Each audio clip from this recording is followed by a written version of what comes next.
वरिष्ठमान की जय, सीताराम भगवान की जय, अपने अपने माता पिता गुरुजनों की जय। आशा करते हैं कि ये जो पितृपक्ष गया उसमें आपने अपने पितरों के निमित्त कुछ ना कुछ आवश्यक कार्य ज़रूर किए होंगे। और अब शुरू हो रहे हैं नवरात्र। तो नवरात्र के सबसे पहले आप सभी को बहुत शुभकामनाएं, और चर्चा भी हम थोड़ा इसी विषय में करेंगे। नवरात्र में आप अपनी श्रद्धा भक्ति भाव से जितनी पूजा संभव हो सके वो ज़रूर करें। जितना देवी के प्रति हमें अपना भाव अर्पण करने की अवसर मिले वो ज़रूर करें। आवश्यक नहीं कि आप बड़े बड़े विधि विधान करें, आवश्यक नहीं कि आप बहुत बड़ा कोई दिखावा करें, बहुत बड़े बड़े प्रसाद रखें, और ये भी आवश्यक नहीं कि आप जाके कहीं नृत्य करें। ज़रूरी ये नहीं है। इस नवरात्रि में ज़रूरी ये है कि आप अपने ज्ञान को बढ़ाएं। नवरात्रि के बहुत अलग अलग अर्थ हैं। जैसे हम बोलेंगे 9 प्रकार की देवियाँ, 9 प्रकार की शक्ति सिद्धियाँ। और एक इसका अर्थ है नवरात्रि, आज से एक नई रात, आज से एक नया समय। क्योंकि जब नवरात्रि का समय चालू होता है तो प्रकृति में अपने आप बदलाव शुरू हो जाता है। हमारे जो सनातन में जितने भी त्यौहार हैं बिना किसी अर्थ के ये नहीं बने, लेकिन उन त्योहारों को हमने वैज्ञानिक ढंग से ना लेते हुए आज हम मनोरंजन के ढंग से ले रहे हैं।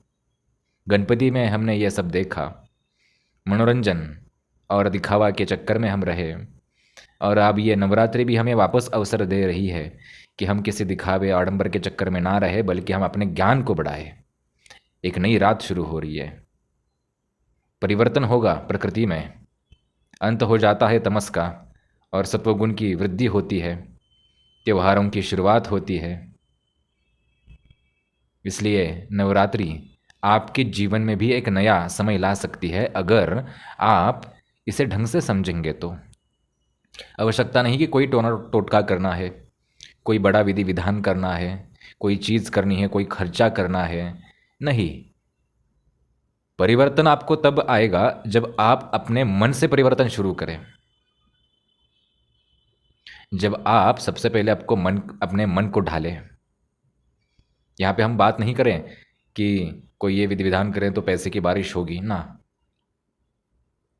हम आपको यहाँ पे ये बताने जा रहे हैं कि अगर आप अपने मन से ही कुछ चीज़ों का बदलाव करें, जो नकारात्मक चीज़ें हैं, जो चीज़ें आपको आगे बढ़ने नहीं देती, जो कुछ धारणाएं आपने अपने मन के अंदर बना ली है, उन सबको आज छोड़ दें।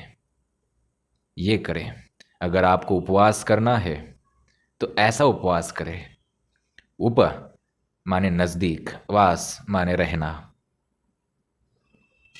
भोजन का उपवास जो होता है वो शरीर को आपके डिटॉक्स करेगा, आपके शरीर, आपकी प्रकृति को बहुत अच्छा रखेगा। ये बात उतनी ही सत्य है। लेकिन एक बात उतनी भी सत्य है कि अगर हम सिर्फ भोजन का उपवास रखें, शरीर की निवृत्ति तो हो गई अच्छे से, मन की कैसे होगी? मन अगर काबू में नहीं रहा तो वापस तुम उठपटांग कुछ खाओगे, कुछ करोगे, वापस शरीर वैसे के वैसा। तो सबसे पहले मन के ऊपर काम करना शुरू करें। उपवास मतलब उप नज़दीक, वास रहना। भगवान के नज़दीक रहो। कहाँ से? अपने मन से। अपने मन से नज़दीक रहो। अपना नौकरी व्यवसाय सब करो, काम वगैरह सब करो। आवश्यकता नहीं कि सब काम वगैरह छोड़ के आप माला लेके बैठो।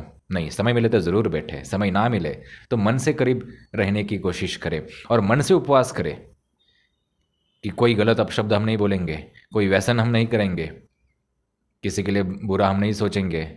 सारी प्रकृति जो है उन सबको हम धन्यवाद कहेंगे। जितनी भी परिस्थितियां हैं उनको प्रारब्ध समझ के स्वीकार करेंगे और स्वीकार भावना मन में रख के उनको हम निगल जाएंगे। स्वीकार भाव अगर मन में आए तो बड़े बड़े समस्याएं हमें छोटी लगने लगती है, पैसे की छोड़ के। क्योंकि पैसा तो आवश्यक चीज़ है, उसके बिना जीवन चलता नहीं। बाकी जितने भी आपके मन के अंदर धारणाएं हैं, वाद विवाद है, जो चीज़ें हैं, ये सारी चीज़ें अगर आप स्वीकार्य भाव रखेंगे तो उसमें छोटी दिखेंगी। तो ये काम करें, ऐसे उपवास करें तो शायद मुझे लगता है ये आपकी जो नवरात्रि है ये बहुत सफल रहेगी। और आज हम कोई बताने नहीं वाले कि इस रंग का कपड़ा इस दिन पहनना है, इस दिन ये भोग लगाना है, ये दिन इस देवी का है ना। ध्यान रखें, जितनी भी शक्ति स्वरूप बातें हैं, विद्याएं हैं, ज्ञान है, ये सारी स्त्री से जोड़ी है। ये है सनातन का गौरव। स्त्री को सर्वोच्च भावना स्थान यहाँ पे दिया गया। हमेशा ये दिखाया गया, समझाया गया कि उसकी बराबरी कोई नहीं कर सकता। जितनी भी नदियाँ हैं सबका नाम स्त्री के नाम से। अगर वो ना हो तो जीवन ही संभव ही नहीं। जितनी भी शक्तियां हैं, 10 महाविद्याएं हैं, उनका भी नाम स्त्री से, जोड़ा भी स्त्री से। नवरात्रि जोड़ी भी स्त्री से ही है। तो कृपा करके स्त्रियों के प्रति आदर सम्मान भी रखना चाहिए।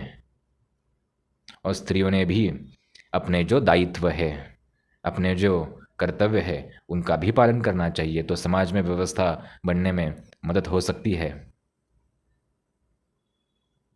देवी का रूप अगर आप देखें तो शास्त्र भी है एक हाथ में और शस्त्र भी है। उन्होंने कभी कायरता का जीवन नहीं सिखाया।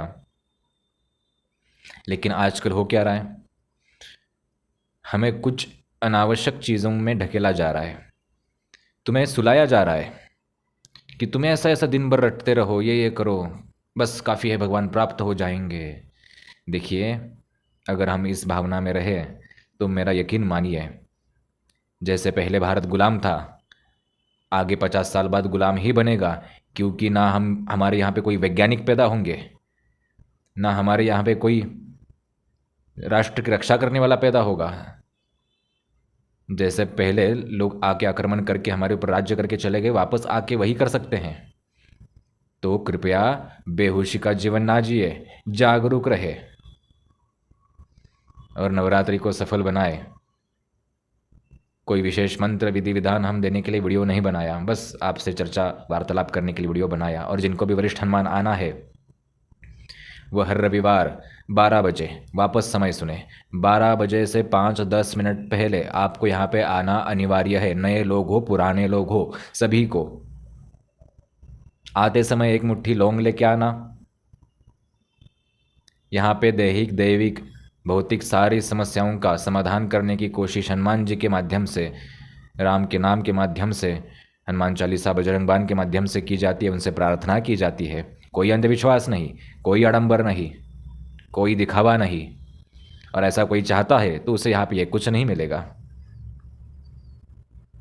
क्योंकि जहाँ पे ज्ञान होता है वहाँ पे आपका मन कभी टिक ही नहीं सकता। जैसे कक्षा में आपका मन कभी टिकता नहीं था जब आप बच्चे थे, मैदान पे टिकता था, वहाँ पे मनोरंजन है। तो हमारा ये जो स्थान है ये मनोरंजन का नहीं, ज्ञान का स्थान है, चर्चा का स्थान है। तो जिनको भी आना है, हर तरह की समस्या का इलाज यहाँ पे करने की, निःशुल्क इलाज करने की यहाँ पे हम कोशिश करते हैं। कोई भी विधि विधान पूजा जब तब हवन के नाम पे पैसा नहीं लिया जाता, ना ही कोई ऐसी चीज़ बताते हैं जो आप कर ना सके। स्वेच्छा से अगर कोई दान पुण्य यहाँ पे करता है तो वो स्वागत है। और जिनको आना है, नीचे व्हाट्सअप नंबर दिया है। रूबी हॉल मेट्रो स्टेशन के पास ये स्थान है, पुणे में। पुणे रेलवे स्टेशन से 2 मिनट की दूरी पे ही है। जिनको भी आना है व्हाट्सअप करेंगे तो पूरा एड्रेस पता उनको दिया जाएगा। और सबका स्वागत है। और जागरूक रहे, ज्ञान में वृद्धि करें, टोना टोटका इसके चक्कर में ना पड़े, माता पिता की सेवा करे, सबका आदर करे, प्रकृति को हमेशा धन्यवाद कहे, गुरु ने जो बोला उसका पालन करे। हम ये नहीं बताएंगे करोड़पति आप बन जाएंगे, लेकिन ये बताएंगे कि इंसान ज़रूर बन जाएंगे। और जब आप बूढ़े होके बिस्तर पे लेटे होंगे, ना हाथ चलेंगे, ना पाँव, ना बोल सकेंगे, तो आपको शोक नहीं होगा, आपको आनंद होगा कि हाँ, हमने जीवन जिया, हमने समझा कि ये प्रकृति, ये मनुष्य शरीर, ये आत्मा क्या है। तो गुरु के चरणों में बैठ के ये सब समझे। आशा करता हूँ कि आज का वीडियो आपको अच्छा लगा होगा।